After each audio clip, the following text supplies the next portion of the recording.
Bonjour et merci beaucoup pour l'accueil. Et du coup, oui, donc la présentation est, on va dire, prend bien suite à celle de Clément, parce qu'elle est en. On va dire on a travaillé sur le bassin versant de la Drôme. C'est une étude appliquée spécifiquement à un bassin versant. Donc c'est un travail qui nous a été demandé par l'agence de l'eau, au groupement Burgéap et Mosaïque Environnement. Sur lequel l'idée était de se dire comment on va chercher à restaurer des ripisylves en contexte de changement climatique, spécifiquement sur le bassin versant de la Bourbe. Alors à noter que les auteurs d'études, ce n'est pas moi, ils ne pouvaient pas être présents aujourd'hui. Moi j'ai préparé une autre étude également commandée par l'agence de l'eau sur l'optimisation de la résilience plutôt des travaux de géomorpho en lien avec le changement climatique. Et du coup, j'ai beaucoup travaillé également en lien avec cette étude. Mais je ne suis pas l'auteur principal, donc je ne serai peut-être pas à même de répondre à toutes les questions les plus précises. C'est essentiellement Mosaïque qui a travaillé dessus. Il faut leur rendre. Globalement, ce qu'on va voir, c'est comment on a travaillé, la méthodologie qu'on a développée là pour essayer d'optimiser à l'échelle d'un bassin versant. Alors il y a des choses qui vont être assez redondantes avec la présentation de André et de Clément, donc je vais passer assez vite.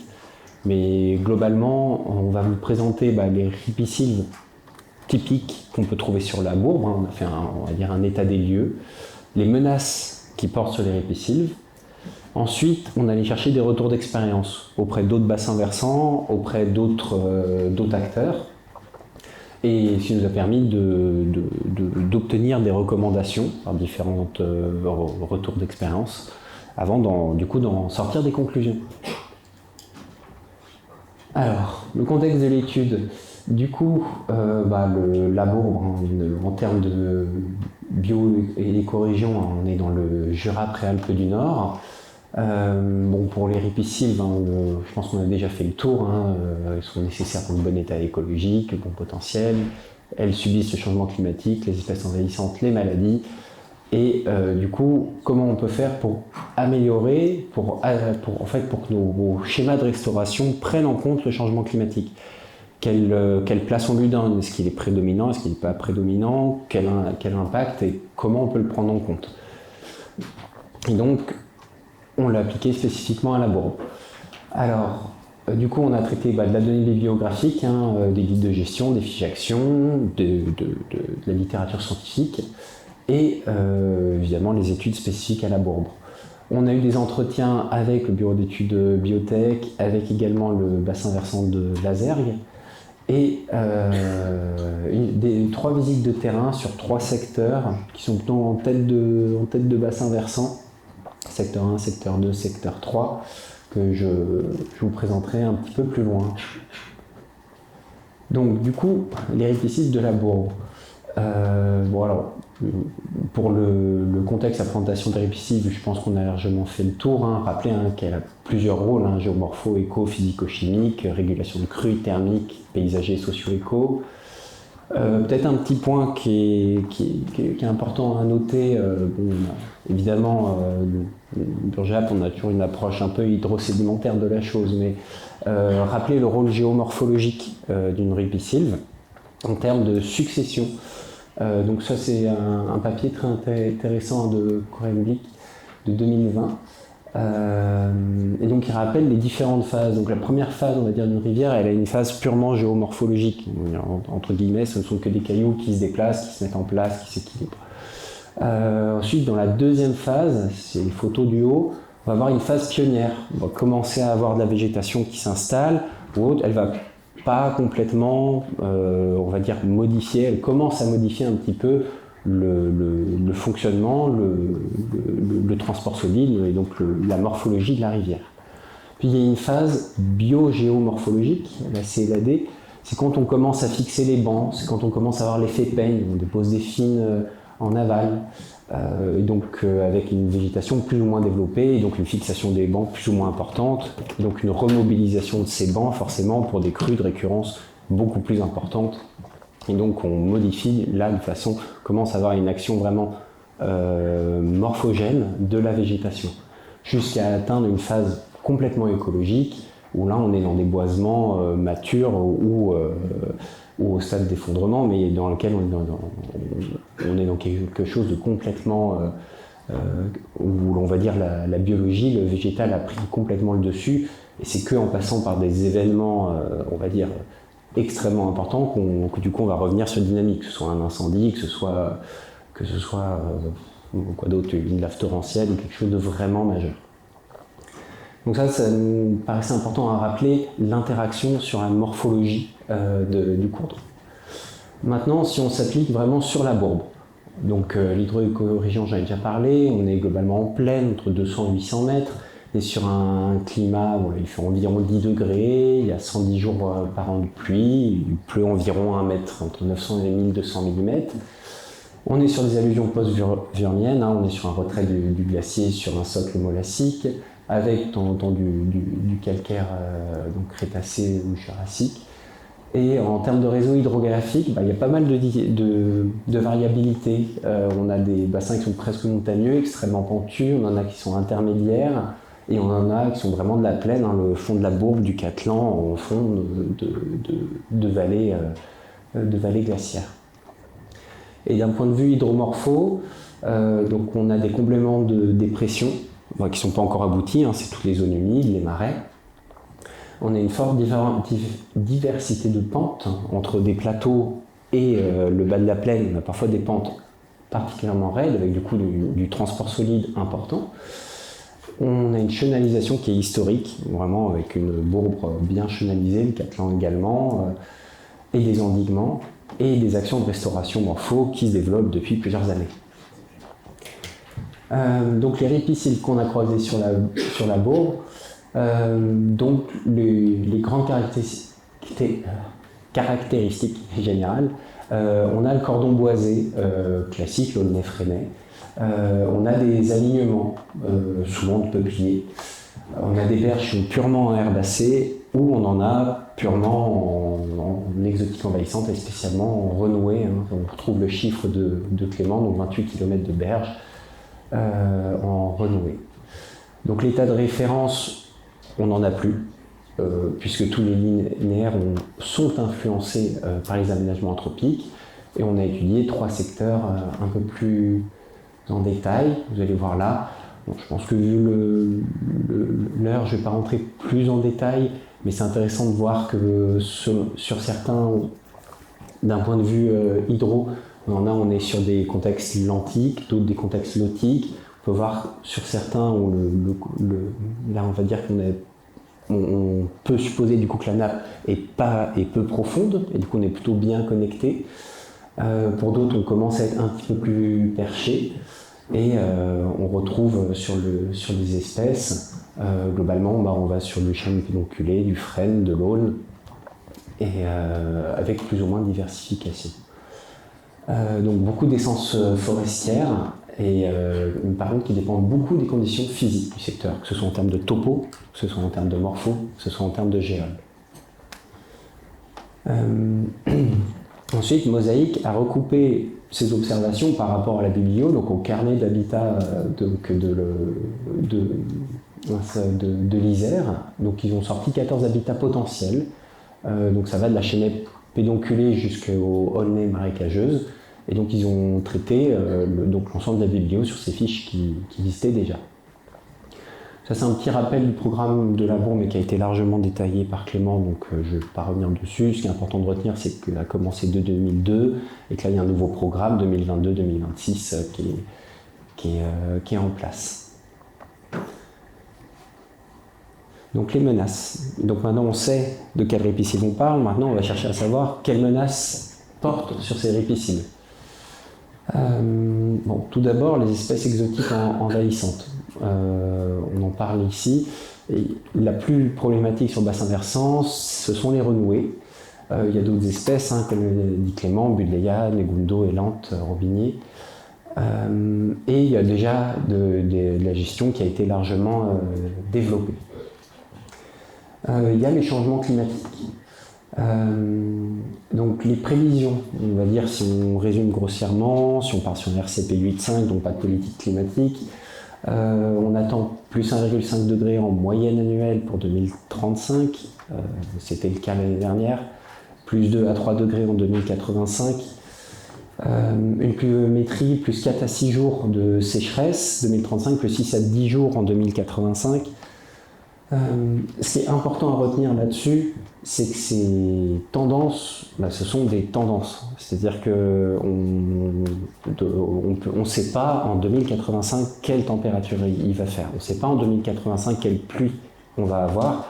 Par contre, on sait que sur une période climatique, c'est-à-dire sur 30 ans, sur 2050 à 2080, on s'attend à avoir globalement 6 à 10 jours de sécheresse. Qu'est-ce que ça veut dire, ça, concrètement? C'est qu'on s'attend aussi à avoir à peu près autant de pluie à l'année, mais beaucoup moins bien répartie. C'est ce qu'on a cherché à traduire avec cette notion de jour de sécheresse. C'est-à-dire beaucoup moins de pluie en été, beaucoup plus de pluie en hiver. Donc on va augmenter la variabilité des choses, et globalement, ça veut dire qu'on ne sait pas. C'est-à-dire qu'on va aller vers quelque chose où on a des tendances, où on sait que globalement, on ne sait pas trop ce qui va se passer. On ne sait pas trop comment ça va se faire. Ce qui va nous demander de nous, derrière dans la gestion, dans l'adaptation, d'être particulièrement réactifs. C'est-à-dire d'avoir les moyens de se dire, de ne pas figer le plan, mais de se dire, de se garder les moyens d'action et de se dire, voilà, au jour le jour, comment je fais pour m'adapter? J'étais parti sur cette idée, est-ce que je peux corriger le tir? Est-ce que je peux continuer ou pas? Et ça, c'est globalement le comportement à avoir vis-à-vis du changement climatique. Les valeurs qu'on affiche donnent la tendance, donnent globalement le cap, ce vers quoi on va. Mais au jour le jour, ça va être... alors déjà que prévoir ce qui arrivait demain, que ce soit en hydrologie ou autre, c'était compliqué. Alors à partir de maintenant, on arrive vraiment avec des œillères, en ajoutant autour toutes les externalités, enfin toute la variabilité qui est liée, que ce soit en termes de législation, en termes de géopolitique ou autre, et d'instabilité qui peuvent être liées, et même d'acceptation sociale, qui peuvent être liées au changement climatique. Pour revenir sur les impacts sur les ripisylves, on a donc du coup ces deux petites données qui sont sorties globalement des prévisions de changement climatique. On s'attend du coup pour l'Aulne, il est particulièrement sensible aux sécheresses trop importantes.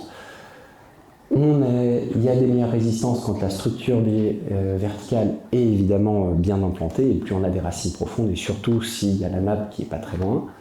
Et probablement on peut s'attendre d'avoir un remplacement des espèces hygrophiles par des espèces plus tolérantes.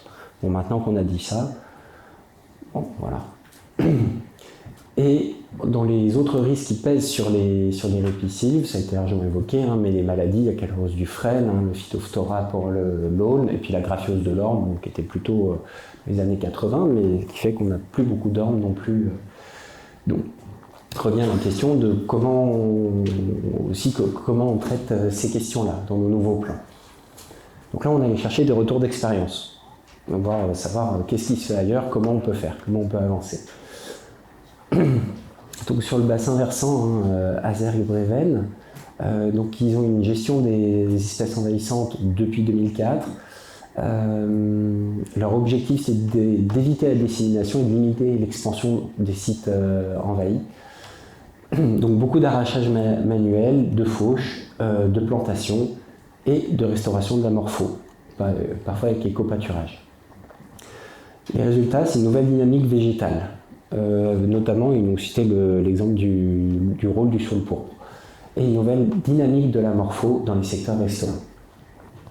D'ailleurs, sur la gestion même de la ripisylve, des abattages sélectifs des peupliers de culture et des arbres exotiques, des plantations diversifiées, des bénéfices de la restauration morpho sur la ripisylve et sa dynamique.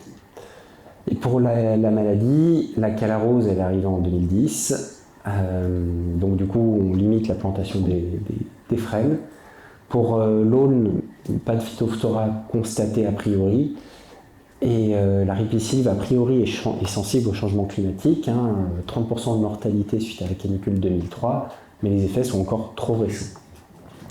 Et de plus en plus, on va vers ce que nous a présenté Alexandre, vers le laisser faire la nature pour la revégétalisation, accompagnée avec du bois mort.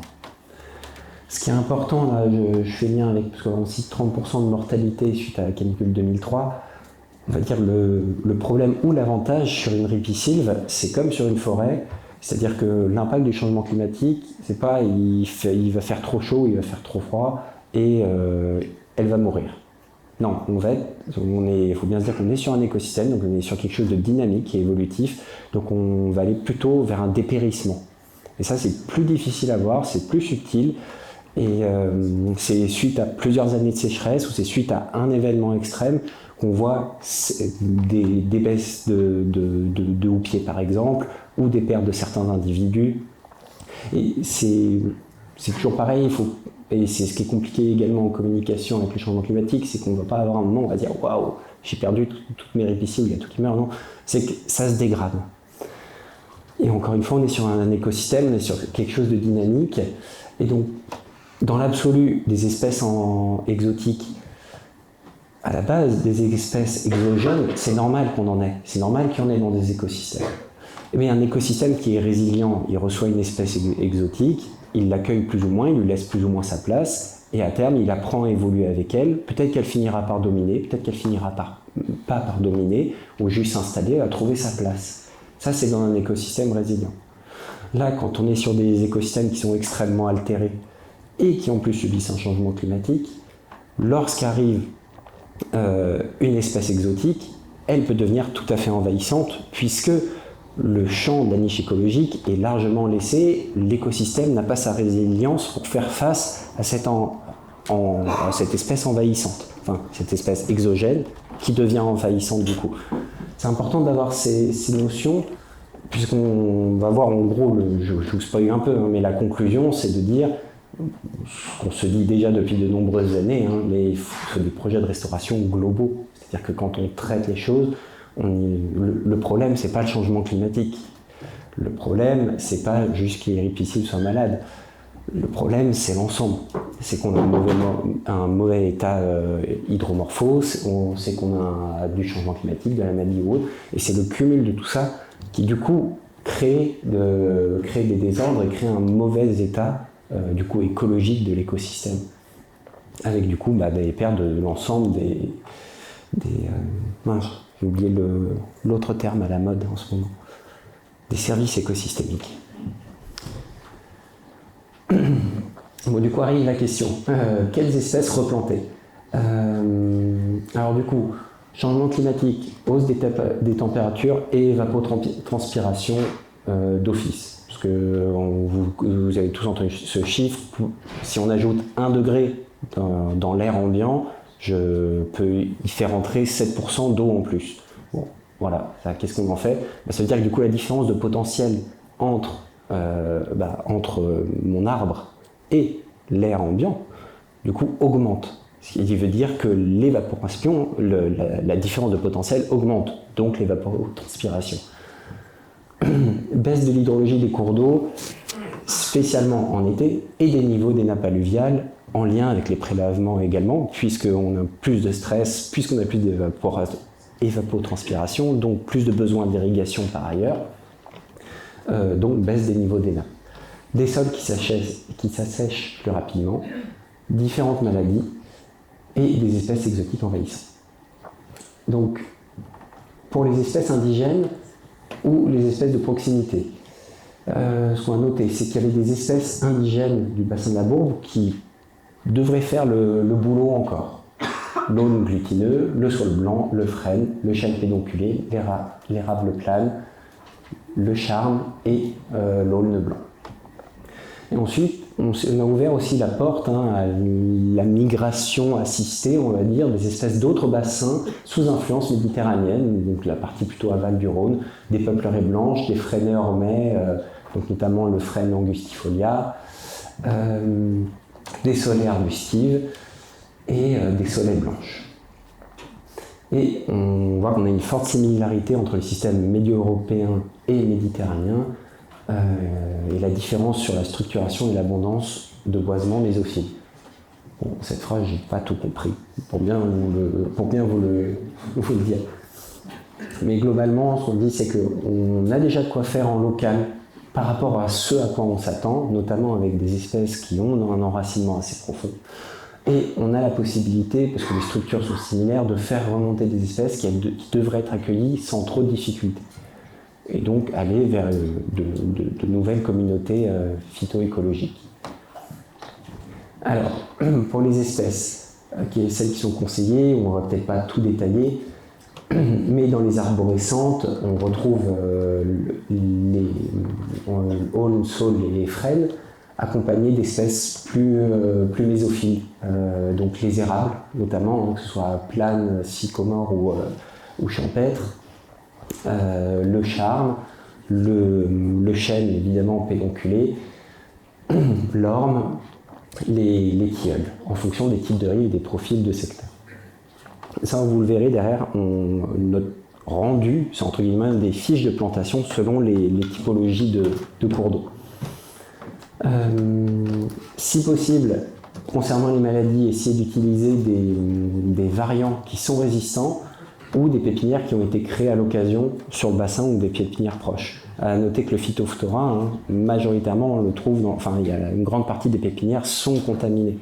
Donc si vous allez chercher un aulne dans une pépinière, c'est très probable qu'il arrive directement avec le Phytophthora. Et les techniques conseillées, ça a été largement développé par ailleurs, mais le semis à privilégier sur le bouturage, des prélèvements si possible sur arbre en bonne santé et dans des conditions mésothermophiles.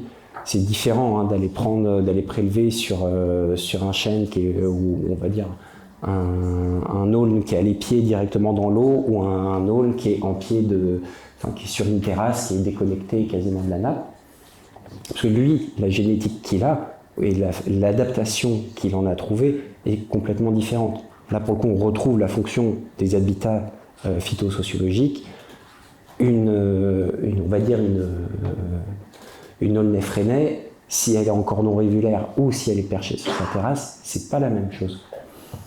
Les techniques d'abattage, de recépage pour éviter les maladies, notamment pour l'aulne, et la gestion des espèces exotiques envahissantes. On voit notamment au travail qui a été produit par FNE dans le cadre de l'IBCR.